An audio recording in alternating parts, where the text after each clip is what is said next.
तस्मै श्रीगुरवे नमः। नमः ॐ विष्णुपादाय कृष्णप्रेष्ठाय भूतले श्रीमते भक्तिस्वरूपदामोदर स्वामिनिति नामिने। नमः ॐ विष्णुपादाय कृष्णप्रेष्ठाय भूतले श्रीमते भक्तिवेदान्त स्वामिनिति नामिने। नमस्ते सरस्वती देवीं गौरवाणी प्रचारिणे निर्विशेष शून्यवादी पाश्चात्य देशधारिणे। जय श्री कृष्ण चैतन्य प्रभु नित्यानंद श्री अद्वैत गदाधर श्रीवासदि गौर भक्त वृंद। हरे कृष्णा कृष्ण कृष्ण हरे हरे, हरे राम राम राम हरे हरे। जय बोलो ग्रंथराज श्रीमद् भागवतम की जय। श्री राधा रमन लाल की जय। जगन्नाथ बलदेव सुभद्रा महारानी की जय। गौर निताय भगवान की जय। जगत गुरु श्री ప్రభుపాद की जय। श्री श्रीपाद गुरु జనరల్ గా దుష్పరిణామం వస్తుంది. ఓకే, మంచి పరిణామం అంటే మనకు మంచి రిజల్ట్ రావు అన్నట్టు. సో మరి ఆ వివేకము అసలు ప్రతి ఒక్కరికి భగవంతుడు చెప్పాడు. సో ఆ వివేకం కూడా ఎటువంటి వివేకం అనేది భగవద్గీత ద్వారా మనం తెలుసుకోవచ్చు. కారణం నిన్ననే వచ్చింది మనకు భగవద్గీతలో, కారణం గుణసంగస్య సత్ అసత్ యోని జన్మస్సు. ఈ జన్మ లాస్ట్ లైఫ్ లో మనం చేసినటువంటి కర్మలు, ఆ కర్మలు ఏ గుణంలో ఉండి కర్మలు చేశాము. సపోజ్ తమో గుణంలో ఉండి కర్మలు చేస్తే ఆ తమో గుణంలో కూడా ఉండి కూడా చాలా మంచి ఇంటెలిజెంట్ తెలివిగల కర్మలు అంటే తామసిక్ భోగాలను అనుభవించడానికి తామసికులు కూడా చాలా తెలివిని ఉపయోగిస్తారు. రాజసికులు కూడా తెలివిని ఉపయోగిస్తారు. అంటే చాలా హార్డ్ వర్క్ చేసి చాలా ఇంద్రియ భోగాలను అనుభవించాలి, కొత్త కొత్తవి సృష్టించాలి, కొత్త కొత్త బిల్డింగ్స్ కట్టి కొత్తవి కట్టుకొని అనుభవించాలంటే దానికి తగ్గ తెలివి ఉండాలి. అంటే రాజసిక గుణంలో కర్మలు చేస్తే నెక్స్ట్ లైఫ్ లో రాజసిక ఫలాలను అనుభవించడానికి ఆ డైరెక్షన్ లో తెలివిని ఇస్తాడు భగవంతుడు. తెలివి ఉండదని కాదు. అదేవిధంగా తామసిక గుణంలో సపోజ్ ఒక్కడికి నిద్ర అంటే చాలా ఇష్టం, ఆఫీస్ లో పడుకోవాలనుకుంటాడు అనుకుంది. సో ఆఫీస్ లో అయితే డైరెక్ట్ సీట్ దగ్గర పడుకోలేడు. ఏం చేస్తారు అప్పుడు? అది ఆలోచన తెలివి, దానికి కూడా తెలివిస్తారు. అంటే తామసిక గుణం యొక్క కోరికలు, ఆ కర్మలు చేయడం, కర్మ ఫలాలని. తర్వాత రాజసిక, కొందరికి ప్యాషన్ ఉంటుంది, బాగా హార్డ్ వర్క్ చేస్తూ ఉంటారు. హార్డ్ వర్క్ చేయడానికి తన యొక్క శక్తిని బాగా ఉపయోగించడానికి ఇంటెలిజెన్స్ ఇస్తాడు. సత్వగుణంలో ఉన్న వాళ్ళు ఎక్కువ కష్టపడరు, భౌతికంగా ఎక్కువ కష్టపడరు, ఆధ్యాత్మిక పీస్ఫుల్గా ఉంటారు, కూల్గా ఉంటారు, భగవంతుని సేవించడానికి. శుద్ధ సత్వంలో ఉన్నవాళ్ళు, సో భగవంతుడు మనకు భగవద్గీతలో ఏ శ్లోకంలో చెప్తున్నారు? Very nice. అంటే బుద్ధి నశించడం అంటే మనకు మన బుద్ధి ఎప్పుడు కూడా సత్వ గుణంలో మినిమం ఉండాలా, శుద్ధ సత్వంలో ఉండడం ధర్మం. ఆత్మ యొక్క నిజమైన ధర్మము పొద్దున నితాయ్ కూడా చాలా చక్కగా వివరించారు. సో ధర్మం ఏంటంటే ఏ విధంగా అయితే గోపికలు శుద్ధ సత్వము అంటే భగవంతుడి నుంచి ఎటువంటి ఎక్స్పెక్టేషన్, ఎటువంటి కోరికలు లేకుండా, అసలు మనకు భగవంతుడు ఒకవేళ తన యొక్క భక్తి యుక్త సేవని ప్రసాదిస్తే అదే మనకు కోహినూర్ డైమండ్ ని మనకు ప్రసాదించినట్టు అన్నట్టు. అసలు భక్తిలో లేకుండా ఎంతో మంది ఈ భవసాగరంలో కొట్టుకొని పోతా ఉంటారు. సో ఎవరైతే భగవద్భక్తికి అటాచ్ అవుతారో అది భగవంతుడి యొక్క విశేషమైనటువంటి కృపగా భావించాలి మనము. ఇంకా మిగతా ఏమీ అవసరం లేదు. అది శుద్ధ సత్వంలో ఉన్నటువంటి వ్యక్తుల ఆలోచన అన్నట్టు. వాళ్ళని ఆ విధంగా గుర్తుపట్టవచ్చు. ఇంకా మిగతా వాళ్ళు వాళ్ళ దేహం వాళ్ళు కంప్లీట్ గా, గోపికలకి ఏం కావాలా? కేవలం నిత్య నిరంతరం భగవంతుని how best I can serve the Krishna and how best I can serve Krishna's devotees. Specially నాకు భగవంతుని ద బెస్ట్ వేలో సర్వీస్ ఏదైతే ఇస్తున్నారో గురుదేవుల వారు, ఆయన యొక్క వాణి మరియు వప్పు నేను భగవత్ ఆదేశానుసారం భగవంతుణ్ణి గురుదేవుల వారు ఎలా సేవ చేయాలనో చెప్తారు శాస్త్రం ప్రకారం. ప్లస్ భగవంతుడు అంటున్నాడు, మీరు నిజంగా ఆయన ఎన్ని చెప్పినా అది జ్ఞానమవుతుంది. విజ్ఞానం అనేది మీ లోపల ఎప్పుడు ప్రారంభమవుతుందంటే, ఎప్పుడు ప్రారంభమవుతుంది? మన లోపల జ్ఞానం మనం తీసుకుంటున్నాం. కానీ అది విజ్ఞానంగా ఎప్పుడు మారుతుంది అనేది కొన్ని తద్విద్య ప్రతిపాదేన పరిప్రశ్నన సేవయా అర్జునుడు ఫిజికల్‌గా శాస్త్ర ప్రకారము గురువుగారిని సేవించారు. అదే విధంగా కృష్ణ భగవానుడు కూడా సాందీపని మునికి దగ్గరికి వెళ్ళాడు. ఎందుకు? విద్య నేర్చుకోవడానికి. సకల శాస్త్రాలు భగవంతుడి నుంచే వెలువడ్డాయి. ఏంటది? సర్వ సర్వస్య చాహం హృది సన్నివిష్టో మత్త స్మృతిర్జ్ఞానం అపోహనం చ. వేదైస్య సర్వైర్ అహమేవ వేద్యో. అంటే వేదాలే నా నుంచి వెలువడ్డాయి. వేదాల యొక్క సారం నన్ను తెలుసుకోవడము, వేదాల యొక్క గోల్ నన్ను సేవించడము అని చెప్పినప్పుడు భగవంతుడు ఎందుకు వెళ్ళాడండి? సందీపని ముని దగ్గర ఆశ్రమానికి ఎందుకు వెళ్ళాడు? ఆ గురువుని ఏ విధంగా సేవించాలని రాబోయే తరం వాళ్ళు తెలుసుకోవడానికి. ఫస్ట్ గురువుని సేవించి అప్పుడు గురువుగారి నుండి ప్రశ్నలు అడిగి తెలుసుకోవాలి జ్ఞానాన్ని మనకు బోధిస్తున్నారు. అది అర్జునుడు ఆ విధంగా గురువుని సేవించి జ్ఞానాన్ని పొందాడు. ఏకలవ్యుడు గురువుని సేవించకుండా జ్ఞానం పొందాడు. కానీ అర్జునుడు మొత్తం చిరస్థాయిగా నిలిచిపోయాడు. ఏకలవ్యుడి యొక్క విద్య చిరస్థాయిగా ఉపయోగపడలేదు. సో, కాబట్టి ఇక్కడ మనము మన యొక్క జ్ఞానం విజ్ఞానంగా మారటం అంటే భగవంతుడి యొక్క ప్రత్యక్ష సేవలో. అందుగురించే కృష్ణ భగవానుడు ఏం చెప్తాడంటే, మీరు నన్ను సేవించాలి అనుకుంటే మేబీ నా శ్రీ విగ్రహారాధన చేస్తారు. కానీ దాంట్లో నేను మీకు స్పందించినట్టు అనిపించదు గదా! ఎలా ఉంది? ఏంటి? సపోజ్ నాకేదో నైవేద్యం పెట్టారు. బావుందా? లేదా? అనేది నేను చెప్తానా? చెప్పలేను. కానీ అదే నైవేద్యాన్ని సపోజ్ మీరు గురువు గారికి పెట్టినప్పుడు, సో, ఆ గురువు గారి యొక్క స్పందన ప్లస్ భక్తులకు ఆ నైవేద్యాన్ని పెట్టినప్పుడు భక్తులేమో, మాతాజీ చాలా బావుంది మాతాజీ. మాతాజీ ఈరోజు ప్రసాదం బావుంది. లేకపోతే ఈరోజు అలంకరణ చాలా బావుంది. లేకపోతే మాల ఎవరు భగవంతుడు ఏమని చెప్పగలుగుతాడు? చాలా సుధేయ మాతాజీ రోజు అలంకారం చేస్తా ఉంటుంది. ఏది? భగవంతుడిని. కానీ భగవంతుడు సుధేయ మాతాజీకి రెసిప్రొకేట్ అవుతాడా? రాధారమన్, ఈరోజు చాలా బావుంది. ఈ మాల బావుంది. లేకపోతే నాకు ఈ ఫ్లవర్స్ ఎవరు చెప్పగలుగుతారు? అది భక్తులు స్పందించగలుగుతారు. కాబట్టి భగవంతుడు భక్తులని మీడియంగా యూజ్ చేసుకుంటాడు. కాబట్టి దాని ద్వారా మనము మన వివేకము నశించకుండా ఉండాలి. నశిస్తే ఎటువంటి పరిణామము? నశించకుండా ఉండాలంటే మనం ఏం చేయాలి అనేది మనం ఈరోజు తెలుసుకుందాం. చూద్దాం. మైత్రేయ ఋషి వాళ్ళిద్దరి శివుడు, సతీదేవి యొక్క సంవాదంలో బోధిస్తున్నారు. కైలాసగిరిని ఉద్ధరించిన వాడు శివుడు తన భార్య ఆ విధంగా అడిగినంతటా, అంటే చాలా లాజికల్. ఎట్లయితే అర్జునుడు కృష్ణుడితో చాలా లాజిక్‌గా మాట్లాడుతా ఉంటాడు. First chapter, second chapter, 6th శ్లోకం వరకు. 7th శ్లోకంలో కృష్ణ దయచేసి నన్ను నీ యొక్క శిష్యుడిగా స్వీకరించండి అని జెప్పేసి వేడుకున్నాడు. అప్పుడు కృష్ణుడు అర్జునుడిని శిష్యుడిగా స్వీకరించాడు. ఇక్కడ తన యొక్క భార్య పలికినటువంటి పలుకులకు శివుడు, దక్షుడు తనని ఏ విధంగా అవమానపరిచాడో అవన్నిటిని గుర్తు తెచ్చుకొని ఆయనకు నవ్వొస్తా ఉంది. ఏంటి దక్షుడు ఉన్న స్థితి ఏంటి?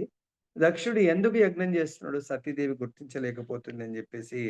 సో, దక్షుడి యొక్క పూర్వపు ఆ సభలో తనను నిందించినటువంటి ఆ విషయాలను మాటలను గుర్తు తెచ్చుకొని, సో, ఆయన మందహాసం చేస్తూ, ఎందుకు? దాని పట్ల కోపం రాలేదు శివుడికి. చిరునవ్వు మందహాసం చేస్తున్నాడు. ఎందుకు? ఆయన ముక్తాత్మ గాబట్టి. అదే మనమైతే బద్ధజీవులమైతే ఎవరైనా మనల్ని అంటే అది గుర్తొచ్చినప్పుడల్లా కోపం వస్తా ఉంటది మనకు. వాళ్ళ మీద క్రోధం వస్తది. వాళ్ళు శత్రువులాగా చూస్తా ఉంటాం. కానీ ఇక్కడ శివుడు ముక్త స్థితిలో ఉన్నవాడు గాబట్టి భౌతికమైనటువంటి మాన, అవమానాలు, సుఖ దుఃఖాలను రెండిటిలో గూడా సమదృష్టితో ఉంటాడు. సమభావంతో ఉండడం జరుగుతుంది. కాబట్టి శివుడు అటువంటి ఆ! ముక్తాత్ముడు దక్షుని పలుకులచే. మళ్ళీ ఇక్కడ ప్రశ్న. ఎందుకు అప్రసన్నం కావాల్సొచ్చింది? ఓకే. వదిలేయాలి గదా! మరి ప్రసన్నం గాలేదు, అప్రసన్నం గూడా కాకూడదు. ఎందుకయ్యాడు అని అంటే, దానికి శ్రీల విశ్వనాథ్ చక్రవర్తి ఠాకూర్‌ల వారు సమాధానం చెప్తున్న శివుడు ఆత్మారాముడే. అంటే పూర్తిగా ఆత్మానుభూతి యందు స్థిరుడైన వాడు. అయినను తమోగుణ అవతారమైనందున కొన్ని మార్లు భౌతిక జగత్తులోని సుఖదుఖములచే ప్రభావితుడగుచుండును. సో, దీనికి ఆచార్యులు చెప్తా ఉంటారేంటంటే, సదాశివుడు అంటే ఈ దేవీ ధామం పైన సదాశివుడు ఉండేటువంటి మహేష ధామం ఉంటుంది. అక్కడ ఉండేటువంటి సదాశివుడు చాలా దాన్నేమంటారు?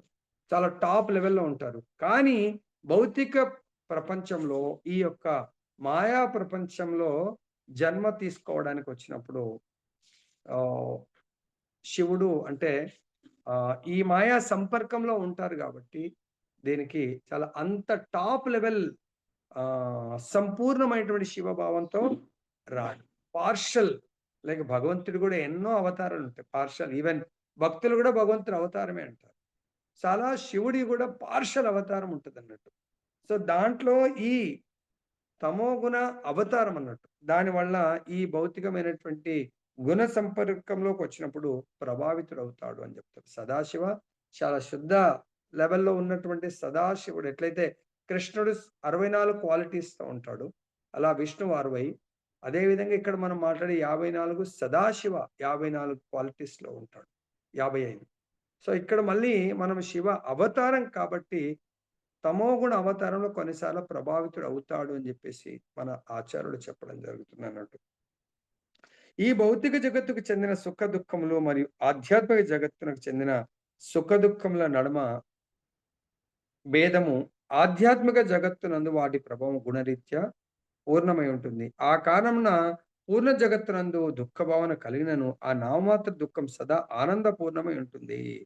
సో, ఇక్కడ మనం చూసినట్టయితే ఆధ్యాత్మిక ప్రపంచంలో అంటే అఫ్‌కోర్స్ భగవంతుడు ఈ భౌమ బృందావనంలో ఈ భౌతిక ప్రపంచంలో అవతారం ఎత్తినా గూడా, భగవంతుడి లీలలు చేసే మొత్తం ప్రదేశమంతా గూడా భగవంతుడి యొక్క యోగమాయ ద్వారా అరేంజ్‌మెంట్ జరుగుతుందన్నట్టు. అది మొత్తం భగవంతుడి యొక్క ధామమే అది.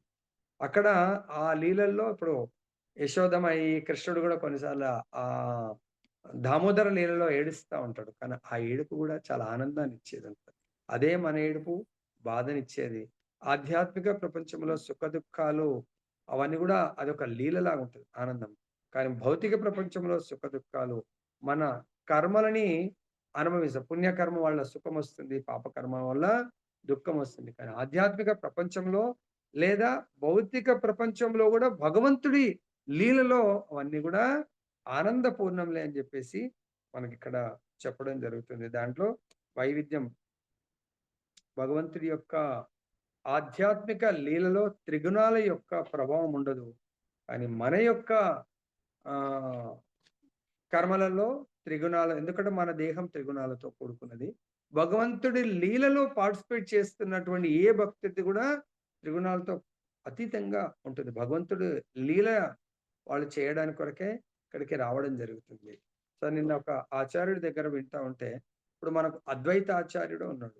అద్వైత ఆచార్య అంటే భగవంతుని ఎప్పుడు ఈ భౌతిక ప్రపంచానికి రప్పించాలన్నా గూడా భగవంతుడి భక్తులు మాత్రమే ఆ భగవంతుడి ఆర్తనాదంతో కలిసి రప్పించగలుగుతారు. అద్వైత ఆచార్యుడు అందు గురించే దాంట్లో పార్షల్ శివ అవతారము, పార్షల్ విష్ణువు యొక్క కాంబినేషన్ శివ అండ్ విష్ణు యొక్క కాంబినేషన్ కంబైన్డ్ అవతారం అద్వైత ఆచార్యుడు. ద్వైతం అందుగురించి ద్వైతం గాదు అద్వైతం.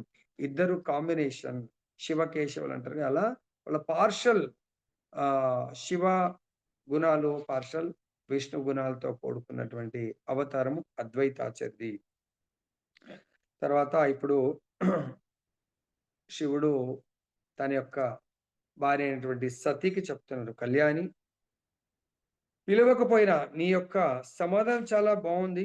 సో, మిత్రుడు, భర్త, గురువు, తండ్రి. ఈ నలుగురి యొక్క గృహానికి పిలవకున్నా వెళ్ళొచ్చు. No problem. కానీ కండిషన్ ఎప్పుడు? వాళ్ళు మనకు ఫేవరబుల్‌గా ఉన్నప్పుడు, స్పెషల్‌గా మనకంటే గూడా భగవంతుడి యొక్క ప్రీత్యర్థము ఆ కార్యము చేస్తున్నప్పుడు మనం వెళ్ళొచ్చు. కానీ మనము ఆ భగవత్ ప్రీత్యర్థము లేదంటే మనకు ద్వేషంతో మన మీద అంటే మనకు అవమానపరచడానికి కొరకే అది కార్యం చేస్తున్నప్పుడు మాత్రం దానికి వెళ్ళాల్సిన అవసరం లేదు. ఆ బంధువు దేహాత్మ భావన వలన అతిథి ఎడ క్రోధమును పుని తప్పులెన్నడి వాడు కానప్పుడు. సో, సపోజ్ మన యొక్క తప్పుల్ని లెక్కబెట్టే వాడి యొక్క కార్యక్రమానికి వెళ్ళవలసిన అవసరం లేదు. ఎందుకు? అతను ఆ కార్యక్రమం ఎందుకు జేస్తున్నాడు? దేహాత్మ నేను ఈ పొజిషను, నీది ఆ పొజిషన్ తక్కువ. చూడు నా పొజిషన్ ఇంకెంత గొప్పగుంది. నువ్వు నాలాగా చేయగలుగుతావా? నా డబ్బుతో ఇంత గొప్ప కార్యక్రమాన్ని కొంతమంది జేస్తారు. యజ్ఞాలు గూడా జేస్తారు. లేకుంటే పెళ్ళిళ్ళు జేస్తారు. చాలా డబ్బు ఖర్చు పెట్టి, లేకుంటే ఇంకేదో ప్రోగ్రామ్ జేస్తారు. వాళ్ళ దగ్గర డబ్బు కానీ అక్కడ భక్తి ఇంత గూడా కనబడదు. భక్తి భావంతో ప్రోగ్రామే కాదు. అటువంటి ప్రోగ్రామ్‌లో మనకు గూడా అంత ఆనందము, సంతోషం అనిపించదు. అక్కడంతా గూడా తన పొజిషన్‌ని, తన డబ్బుని చూయించుకోవడానికి అటువంటి ప్రదేశంలో సపోజ్ ఆయన ఆ ప్రోగ్రామే ప్యూర్ డివోషన్ ప్రతి ఒక్కరిని సేవించి భగవంతుని సేవించడానికి కానప్పుడు ఆ ప్రోగ్రామ్ అంతా గూడా ఎవరన్నా మన యొక్క మిథ్యాహంకారానికి కొంచెం హాని కలిగించారనుకోండి, ఆ ప్రోగ్రామ్ మొత్తం వాళ్ళు క్రోధితులై అక్కడ ప్రోగ్రామ్ అంతా ఫెయిల్యూర్ అయిపోతుంది. దానికి కారణం ఏంటంటే అక్కడ శివుడు చెప్తున్నాడు, భౌతిక సంపత్తులే దానికి కారణం. భౌతిక సంపత్తులచే మిగుల గర్వితుడైనందున ఆ డబ్బుని విచ్చలవిడి ఖర్చు పెడతారు. తన యొక్క షో ఆఫ్ తన డబ్బు ఇంత ఉంది తన దగ్గర, ఐశ్వర్యం ఉంది అని చూయించడానికి కొరకు ఇతరులకు చూయించడానికి ఖర్చు పెడతారు తప్ప, నిజంగా ఒక భక్తిమయమైనటువంటి కార్యక్రమానికి ఒక్క రూపాయి ఇవ్వమంటే ఇవ్వరు. కానీ అక్కడ వేరే వాళ్ళకివ్వాలా? వేరే వాళ్ళ యజమానిత్వం మనమెందుకు యాక్సెప్ట్ చేయాలా? అదే నేను ప్రోగ్రామ్ చేస్తే, ఆహా! పలానా వాళ్ళు ఎంత గొప్పగా చేశారండి. పలానా వాళ్ళు ఇట్లా చేసిర్రు ఇట్లా. అదే దైవ కార్యక్రమం చాలా కొంతమంది ఉంటారండి. ప్రభుజీ నా పేరు చెప్పకండి. కానీ ఈ ప్రోగ్రామ్‌కి మొత్తం స్పాన్సర్ నేను జేస్తాను.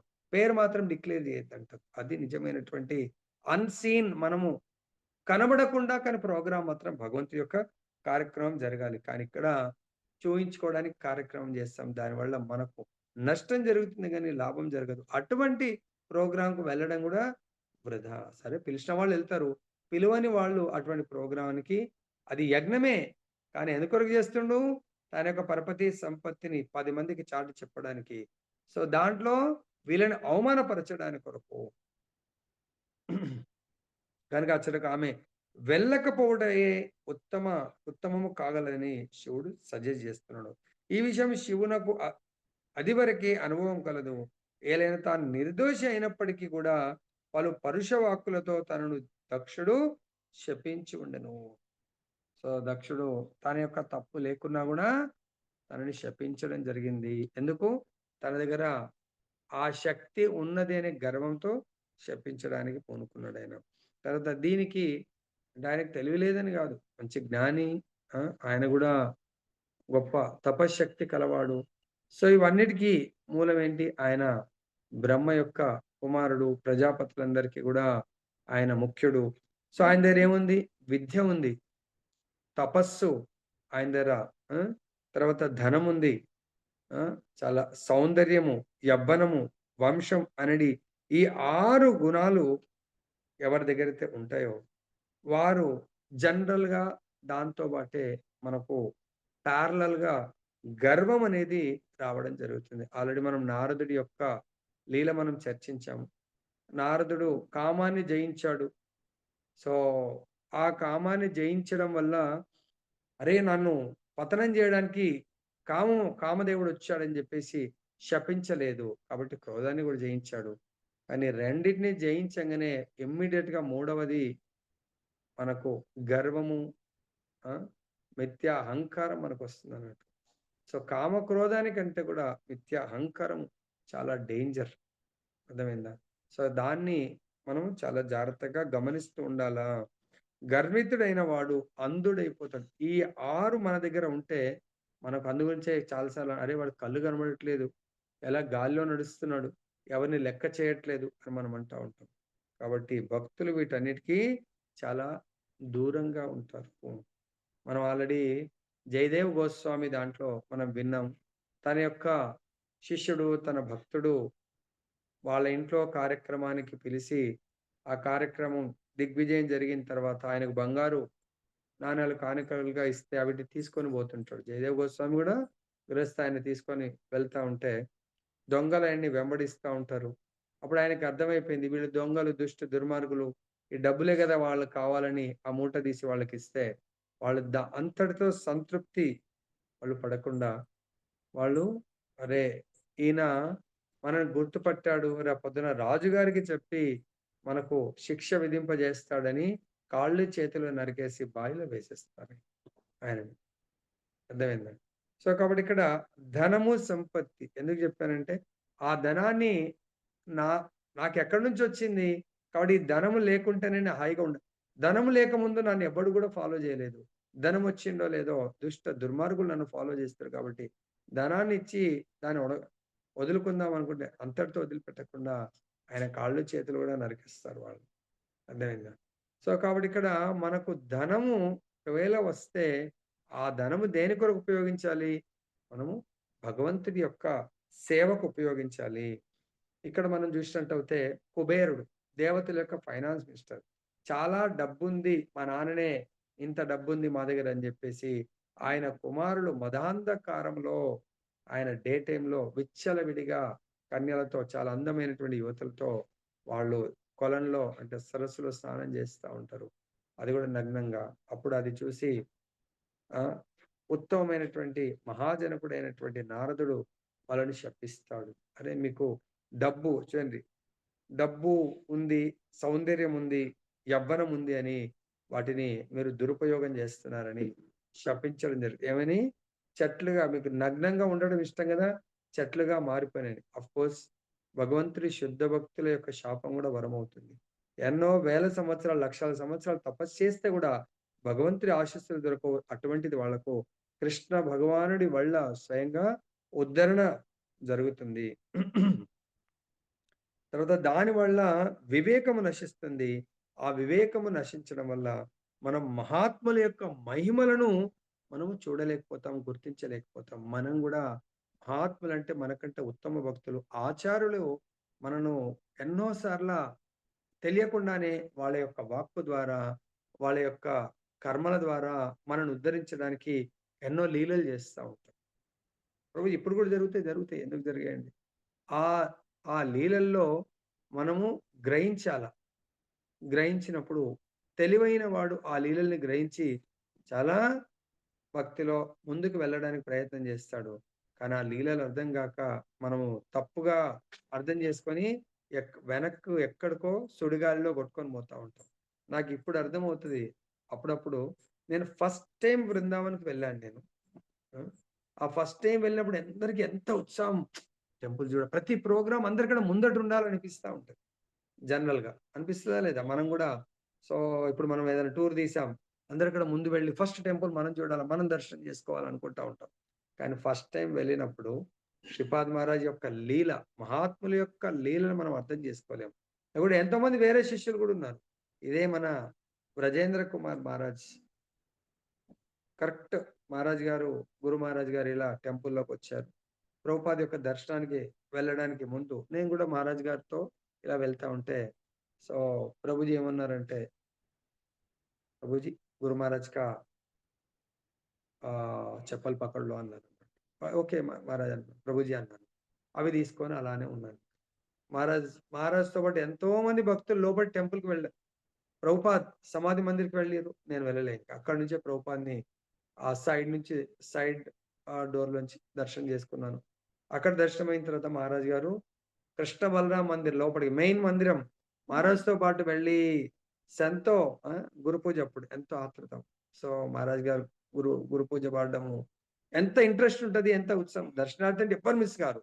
కానీ నేను వెయిట్ చేసింది టెంపుల్ బయట చెప్పులు పట్టుకొని వెయిట్ చేశానన్నమాట. మొత్తం అయిపోయింది. సో, అక్కడి నుంచి భాగవతం అయిపోయింది. సో, అట్లనే మళ్ళీ బయట ప్రభుపాద గ్లోరిఫికేషన్ జరుగుతా ఉంది. మహారాజ్ గారికి చెప్పులిచ్చేసి, అక్కడి నుంచి ఆ టెంట్‌లో వెనక కృష్ణ బలరాం హాల్ దగ్గర ప్రసాదం హాల్ ఉండి దాంట్లో అరేంజ్‌మెంట్ చేశారు. టెంట్‌లేసేవాళ్ళప్పుడు. అక్కడ జరుగుతా ఉంది. మహారాజు అవి చాలా స్పెషలైజ్డ్ చెప్పులు అమెరికా నుంచి. ఎందుకంటే మెత్తదనం గురించో దేని గురించో తెచ్చుకున్నారు. మళ్ళీ ఎవరైనా చాలా పెద్ద ఫెస్టివల్. సో, ప్రభుజీ आप पकड़ लें हाँ, ప్రభుజీ పकड़ लेंगे. నా ప్రభుపాద దర్శనం కలగలేదు. భగవంతుడి యొక్క దర్శనం దొరకలేదు. మళ్ళీ అక్కడ గ్లోరిఫికేషన్ అప్పుడు గూడా అందరూ ముందు కూర్చుండి ప్రభుపాద అభిషేకము, ప్రభుపాది అన్నీ చూస్తా ఉన్నారు. నేను మాత్రం ఆ టెంట్ దగ్గర పక్కకు ఎందుకంటే చెప్పులుంటాయి కాబట్టి ఆడ పట్టుకొని వింటా ఉన్నాను. సో, దూరంకెళ్ళి చూస్తా ఉన్నాను. అప్పుడు ఈ స్క్రీన్‌లు కూడా 2000 ఆహ్, 2లో ఇది మాట. అంటే ఆలోచించండి. అంటే అప్పుడు నేననుకున్న బిగినర్ నేను జస్ట్ 2 ఇయర్సే అయింది నేను స్టార్ట్ చేసి గూడా. అంటే real start. Normal start 4 years. కానీ 2000లో అయితే రియల్ భక్తిమయ జీవితంలో అడుగుపెట్టడం జరిగింది. వితిన్ 2 ఇయర్స్‌లో అంటే గురువుగారు ప్రభుపాద్ కృప, కృష్ణ కృపలో గురువుగారు నా యొక్క త్రినాదపి సునిచేన తరోరపి సహిష్ణున అమానిన మానదేన కీర్తనీయ సదా హరి. మేబీ అదే నాకు ఇప్పుడు అనిపిస్తుంది. ఇప్పుడు కొంచెం జ్ఞానం ఏదో కొద్దిపాటి జ్ఞానం అలా నన్ను భగవంతుడు టెస్ట్ చేసి ఉన్నాడు గురు మహారాజ్ ద్వారా అని చెప్పేసి. సేమ్ అదే టెస్టింగ్ తర్వాత 2004, 5 ప్రాంతంలో సో, మనం ఇస్కాన్ హ్యాబిట్స్‌లో అప్పుడు భక్తి శాస్త్రి జాయిన్ అయినప్పుడు కృష్ణాష్టమికి మాకు సేవ ఎక్కడిచ్చారంటే చూడండి అప్పటికి నేను ఇనిషియేషన్ అయిన వాళ్ళకు అభిషేకం దగ్గరనో లేకపోతే మందిరంలో ఎక్కడో ఇవ్వాలి. కానీ మేబీ టెస్టింగ్. సో, పక్కకెక్కడో కార్ పార్కింగ్ టెంపుల్‌కి సంబంధం లేదు. ప్రభుజీ కొంచెం మీరు కార్ పార్కింగ్ హ్యాండిల్ చేయండి bro. Okay Prabhuji no problem. చాలా టఫెస్ట్ జాబ్ అది. ఒకళ్ళు ఇక్కడంటే అక్కడ వాళ్ళు మనం కంట్రోల్ చేయలేం. అంతే ఎవరొస్తారక్కడికి? ఎందుకు చెప్పుకుంటా విద్య చాలా తెలివిగల్లోళ్ళు, చాలా పండితులు అంటే భౌతికమైనటువంటి పండితులు. తర్వాత వాళ్ళు చాలా ధనము ఉన్నవాళ్ళు. వీళ్ళందరూ గూడా యంగ్‌స్టర్స్ కారేసుకుంటూ వస్తారు. వాళ్ళని కంట్రోల్ చేయడం చాలా కష్టం మనం. కాబట్టి అటువంటి డిమాండ్‌తో వస్తారు. కానీ అక్కడ అట్లా దాదాపుగా 2, 3 సంవత్సరాలు దాదాపు 4 సంవత్సరాలు అక్కడే సేవ. ఇంక నేను గూడా అడగను నెక్స్ట్ ఇయర్ ఇంకోటి ఇవ్వండి అని చెప్పి. ఓకే. సో, టెంపుల్ వాళ్ళు ఏ సేవ ఇచ్చినా గూడా పర్వాలేదు. ఆ విధంగా మనకు భగవంతుడు టెస్ట్‌లు చేయడం జరుగుతుంది. మన యొక్క జ్ఞానము ఇవన్నీ వస్తే వాటన్నిటిని గూడా విద్యా వినయ సంపన్నే బ్రాహ్మణే గవియస్తిని. సో, మనకు విద్య ఏ విధంగా మనకు ఉందా లేదా? మనం నిజంగా భగవంతుడి యొక్క జ్ఞానము, విద్య ఉందంటే మనము బ్రాహ్మణుడిని, తర్వాత శునకాన్ని, శునక మాంసం తినేవాడిని, చండాలుడిని, ఏనుగుని ప్రతి ఒక్కరిని సమదృష్టితో చూడాలి. డబ్బుంది. కేవలం ఈ డబ్బు నాది కాదు. ఎట్లయితే మన డిపార్ట్‌మెంట్‌లో గూడా చాలా డబ్బొస్తది. క్యాష్ కౌంటర్‌లో. ఏం జేస్తాం? ఈవినింగ్ మళ్ళీ మన అకౌంట్‌లో మన డిపార్ట్‌మెంట్ అకౌంట్ పేరు మీద జమ చేస్తా ఉంటాం. అదే విధంగా కార్పొరేట్‌లో గూడా మాల్స్ ఉంటాయి. వాళ్ళు గూడా క్యాషియర్ చాలా డబ్బు ఈ రోజైతే ఆన్‌లైన్ ఇది. పూర్వం అంటే క్యాష్ కౌంటర్‌లోనే పే జేసేవాళ్ళు. అప్పుడు తీసుకెళ్ళి ఈవినింగ్ ఆ బ్యాంక్ వాళ్ళే వచ్చి వీళ్ళ కలెక్షన్స్ తీసుకొని వెళ్ళేవాళ్ళు. అంటే ఆ క్యాష్ అంతా గూడా ఆ ఓనర్ అకౌంట్‌లో డబ్బులు జమ చేశారు. డిపాజిట్ చేసేవాళ్ళు. మనం గూడా మన దగ్గర డబ్బొస్తుందంటే ఎక్కడి నుంచొస్తుంది? అది ఆ నిజమైన ఓనర్ భగవంతుడు. ఆయన సేవ కొరకు సమర్పించినట్టయితే మన యొక్క బుద్ధి నశించదు. ఆయన సేవకు కాకుండా ఈ దేహము సేవ కొరకు ఉపయోగించుకుంటే మన బుద్ధి గ్యారంటీ నశిస్తుంది. బుద్ధి నశించడం వల్ల మనకు ఎటువంటి విపత్తి మనకొస్తుందంటే దక్షుడు ఏ విధంగా అయితే తనకు గౌరవాన్ని ఇవ్వని వాళ్ళ మీద ఆయన ఎలా ప్రతీకారం తీర్చుకోవాలనుకుంటుండో, మనం గూడా మన డబ్బు, మన పొజిషన్‌తో ఇతరుల పైన ప్రతీకారాన్ని తీర్చుకోవడానికి మనము వెనకంజ వేయము. అది మనకు భగవద్గీతలో ఈ దాన్నేమంటారు? ఆహ్, బుద్ధి ఎందుకు నశిస్తుంది? బుద్ధి గలవాళ్ళు ఏం జేస్తారు?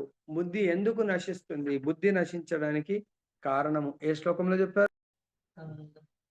సంగస్తేషోపజాయతే సంజాస్ సంజాయతే కామః కామాత్ క్రోధోభిజాయతే.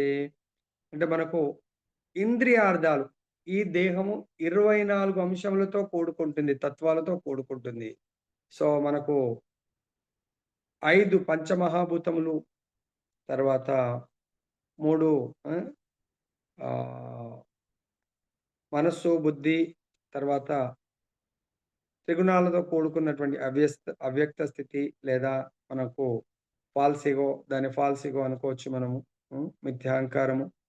తర్వాత 5 కర్మేంద్రియాలు, 5 జ్ఞానేంద్రియాలు, అంతరింద్రియం అనేటువంటి మనస్సు. తర్వాత మనకు 5 ఇంద్రియార్థాలు అంటే ఏవైతే కర్మేంద్రియాలుంటాయో వాటి యొక్క లక్ష్యము ఏదైతే ఉంటాయో వాటితో ఇంద్రియార్థం గురించి ఆలోచిస్తున్నప్పుడు కళ్ళు ఏదైనా చూడాలా, సినిమా చూడాలా, ఇంకేదో చూడాలి అంటే చెవులు ఏదో ఒకటి వినాలి. ఆ ఏదో ఒకటి వినాలంటే భౌతికంది. ఈ ఇంద్రియార్థాల గురించి ఆలోచిస్తున్నప్పుడు మనిషి వాటి పట్ల ఆసక్తి పెంచుకుంటాడు. మనందరికిప్పుడు వింటున్నాం. ఇంక టైం అయిపోయింది. ఇప్పుడు మన యొక్క కళ్ళ యొక్క మెయిన్ ఫోకస్ ఏముండాలా? భగవంతుడి యొక్క దర్శన్ ఆరతి. చాలా ఆసక్తి దాని పట్ల ఉండాలి. ఆసక్తి నుండి కామం ఉత్పన్నమవుతుంది. కామం నుండి క్రోధం ఉత్పన్నమవుతుంది అని చెప్తున్నారు. 63వ శ్లోకంలో క్రోధం తర్వాత క్రోధాత్ భవతి సమ్మోహ, సమ్మోహాత్ స్మృతి విభ్రమః, స్మృతి భ్రంశాత్ బుద్ధినాశో, బుద్ధినాశాత్ ప్రణశ్యతి. క్రోధం నుండి పూర్తి మోహము ఉత్పన్నమవుతుంది. మోహం నుండి స్మృతి భ్రమిస్తుంది. తర్వాత స్మృతి భ్రమించినప్పుడు బుద్ధి నశిస్తుంది. ఇక బుద్ధి నశించినప్పుడు తిరిగి మనిషి సంసార సాగరంలో పడిపోతాడు. మళ్ళీ అతన్ని ఎవరు గూడా లేపలేరు. మళ్ళీ అతన్ని లేపాలంటే అతను తన యొక్క సంపత్తులను కృష్ణ భక్తి యుక్త సేవలో ఉపయోగించినప్పుడు ఆయన బయటకొచ్చే అవకాశం ఉంటుంది.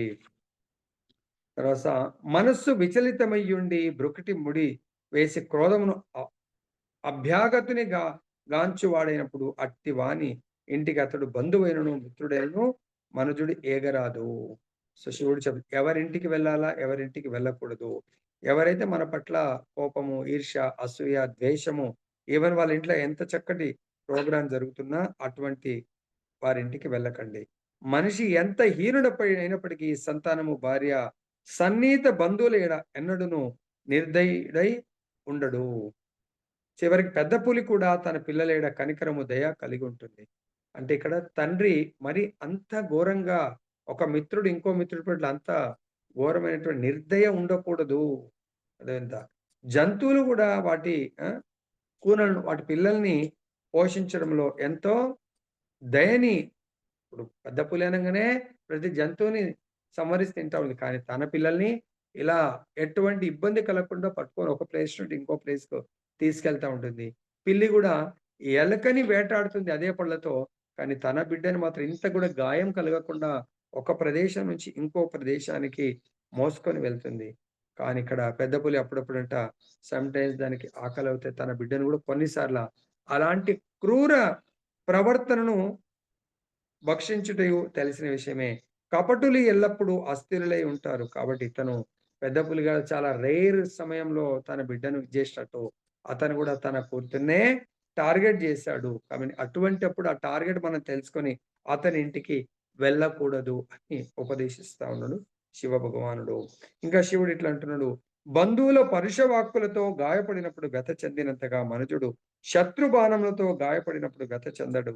ఏలైనా ఆ దుఃఖం అతని హృదయమును రేయింబవలు పట్టి పీడిస్తా ఉంటుంది. తండ్రి ఇంటికి వెళ్ళియే తీరుదునని ఒకవేళ అతడు నిర్దయగా పలికినచో తనేడు తల్లిదండ్రుల చివాట్లను సహించినట్లుగా ఆ పలుకులను సహింతునని సతీదేవి నిశ్చయించుకొని ఉండవచ్చు. కానీ అటువంటి దురుక్తులను ఆమె సహింపజాలదని శివుడు తెలియజేయుచున్నాడు.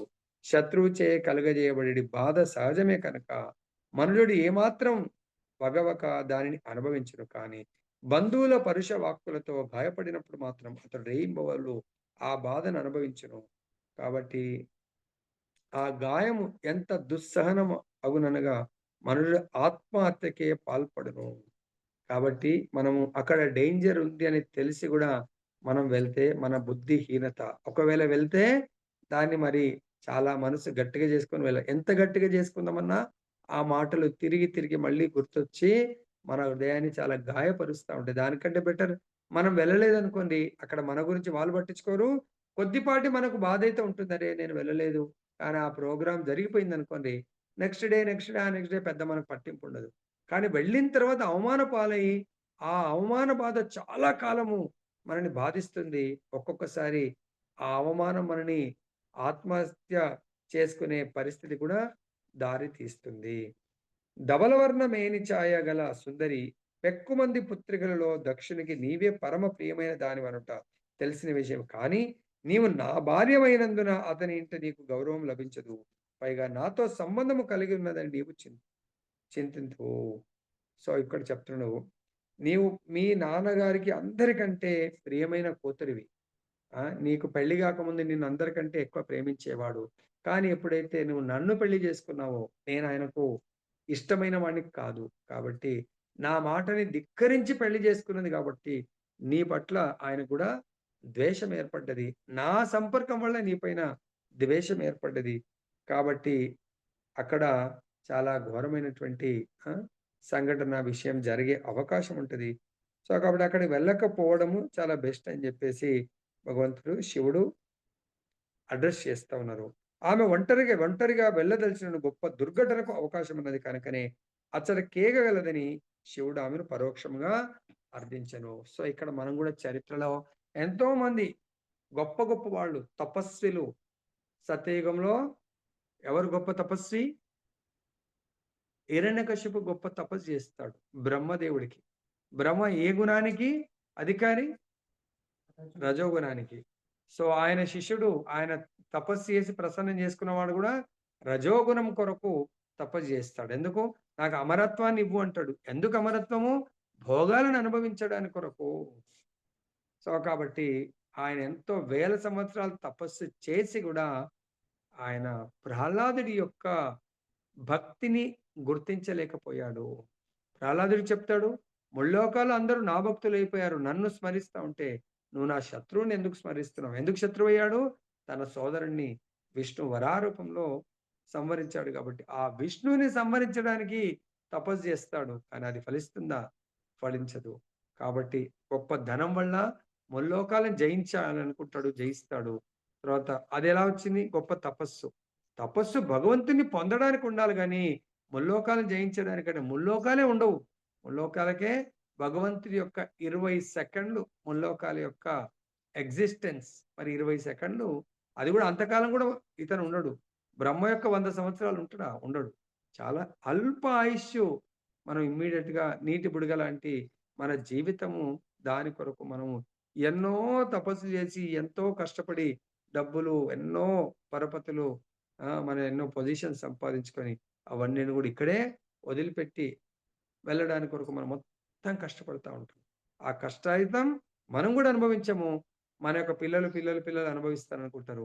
వాళ్ళు గూడా ఇటువంటి ధనము, సంపత్తి వల్ల వాళ్ళు దక్షిణ మార్గంలో నడిచే అవకాశం ఉంటది. కాబట్టి మనం ఏం చేయాలంటే, మన సంపత్తి, డబ్బు గాని, మన యొక్క పరపతి గాని సో, ఇవన్నిటి గూడా భగవంతుడి యొక్క భక్తి యోగంలో, భక్తి ప్రచారంలో మనం ఉపయోగించినట్టయితే అది సద్వినియోగపడుతుంది. అదే ధర్మరాజు ఏం చేశాడు? తన సంపత్తిని సో, భగవంతుడి ఆజ్ఞానుసారం భగవత్ ప్రీత్యర్థం ఆయన రాజసూయ యజ్ఞాన్ని చేస్తాడు. దానికి యజమానిగా, దానికి చీఫ్ గెస్ట్‌గా కృష్ణ భగవానుడినే పెట్టడం జరుగుతుంది. కాబట్టి అదే విధంగా మనం గూడా భగవత్ ప్రీత్యర్థము కార్యం చేయాలి గానీ, మన యొక్క సంపత్తి ఇంకా పెంచుకోవడానికి, లేకుంటే ఇంకేదో దయచేసి ఇక్కడ మనందరం చేస్తున్న తప్పు. ఫాల్స్ ఐడెంటిఫికేషన్, మిథ్య అహంకారం. దక్షుడదే చేసాడు, మనం అదే చేస్తున్నాం. మిథ్య అహంకారం వల్ల నా డబ్బుని, నా సంపత్తిని, నా యొక్క పరపతిని, ఇంకా నా పొజిషన్‌ని పెంచుకుంటున్నాను తప్ప, అదంతా గూడా మనం ఎలా వస్తుందంటే, నా తెలివితేటలతో అనుకుంటున్నాం గానీ, మన తెలివితేటలు కాదు. లాస్ట్ లైఫ్‌లో చేసుకున్న పుణ్య కర్మల వల్ల, ఈ లైఫ్‌లో ఆ కర్మలు అనుభవించడాని కొరకు, భౌతికమైనటువంటి సుఖాలను ఇచ్చేటువంటి సంపత్తిని, పొజిషన్‌ని పెంచడానికి కొరకు పెంచుకోవడానికి ఇంటెలిజెన్స్ ఇచ్చాడు తప్ప, అది మొత్తం మన పుణ్యకర్మ అంతా జీరో అవుతుంది. కానీ మనం నిజంగా భగవంతుని కోరుకోవాల్సింది, ప్రభు నా లాస్ట్ లైఫ్‌లో చేసినటువంటి పుణ్యకర్మల వల్ల వస్తున్నటువంటి ఈ డబ్బు నీ సేవకు ఉపయోగించు. నా యొక్క పరపతి మెయిన్ పెద్ద పెద్ద పొజిషన్‌లో ఉండొచ్చు. ఇవి గూడా నీ యొక్క సేవకు ఉపయోగపడితే ఇట్ విల్ బి గ్రేట్ అని జెప్పేసి మనం ఆ భగవంతుని వేడుకోవాలి. మొన్నిప్పుడు ప్రయాగ్‌లో అక్కడ ప్రభుత్వం ఉంది. యోగి గారున్నారు. వాళ్ళ యొక్క సంపత్తి, తర్వాత వాళ్ళ ఇంటెలిజెన్స్ అంతా దేని కొరకు? సాధువులందరికీ ఎంతోమంది సంస్థలందరికి కూడా పెద్ద పెద్ద దాన్నేమంటారు? అక్కడ టెంపరరీ ఆశ్రమాలు కట్టుకోవడానికి ప్లేసు, ఇన్‌ఫ్రాస్ట్రక్చర్ ఎన్నో రకాలుగా ప్రభుత్వం సాయం జేసింది. కాబట్టి ఇది చరిత్రలో నిలిచిపోయింది. అన్ని కోట్ల మంది చరిత్రలో ఇప్పటి వరకు ఎప్పుడు ఆ యొక్క ప్రయాగ్ దర్శనం చేసుకొని దాంట్లో స్నానం జేయడం అనేది రికార్డ్‌గా మిగిలిపోయింది. అదెవరికి? అక్కడ ప్రభుత్వానికి, ప్రభుత్వ అధినేతకు, దేశాధినేతకు అది గర్వకారణము. వాళ్ళకి గూడా ఎంతో ఇంతమంది భక్తుల యొక్క ఆశీస్సులు వాళ్ళందరికీ దొరికి ఉంటాయి. కాబట్టి మనందరం గూడా మన దగ్గరున్న డబ్బు, పరపతి ప్రతీది గూడా భగవత్ సేవకు ఉపయోగించినట్టయితే మన యొక్క బుద్ధి నశించదు. ఒకేళ మనము మన దేహము, మన చుట్టూ ఉన్న సమాజంలో ఉన్నటువంటి వ్యక్తుల దేహము, మన ఫ్యామిలీ దీని కొరకు ఉపయోగిస్తే మాత్రం ఏదో ఒక రోజు ఇటువంటి మనం గూడా మన యొక్క ఆహ్, గర్వానికి ఎప్పుడన్నా కొంచెం తేడా వచ్చినప్పుడు మనం ఇటువంటి దుష్ట కార్యాలు చేసే అవకాశం ఉంటది. పతనమయ్యే అవకాశం ఉంటుంది. దాని నుంచి రక్షింపబడాలంటే అందుగురించే విభీషణుడు చాలా తెలివిగలవాడు గాబట్టి, రావణుడు చెప్తే వినకుంటే చల్ చక్కగా వెళ్లి రామచంద్రుడి యొక్క శరణాగతి పొందాడు. మనం గూడా దయచేసి అన్నిటిని వదిలేసి రామచంద్రుడి శరణాగతి దొరికింది. సో, కాబట్టి మనము హిరణ్యకశిపులాగా కాకుండా ప్రహ్లాదుడిలాగా ఉండాలా. సో, ప్రహ్లాదుడికి సర్వస్వాన్ని భగవంతుడిచ్చారు హిరణ్యకశిపుని చంపి. తర్వాత ధ్రువ మహారాజు లాగుండాలా. భగవంతుడి శరణాగతి పొందితే ధ్రువుడికి భౌతిక సంపత్తులే గాక, తర్వాత ఒక సెపరేట్ ప్లానెట్ భగవంతుడిచ్చాడు. తర్వాత భగవంతుడు లోకమిచ్చాడు. కీర్తి శాశ్వతంగా ప్రతి నిత్యము ధ్రువ, ప్రహ్లాద్ చరిత్ర ఎవరైతే కేవలం వింటారో వాళ్ళకు భగవత్ ప్రాప్తి దొరుకుతుంది. అలాంటి సుకృతి భగవంతుడు కల్పించాడు. అటువంటి కార్యం జేయాలి మనం. ప్రభుపాదున్నారు. ప్రభుపాద ఈరోజు మనందరి కొరకు ఆయన ఎంతో కష్టపడి తన సర్వస్వాన్ని త్యాగం జేశాడు.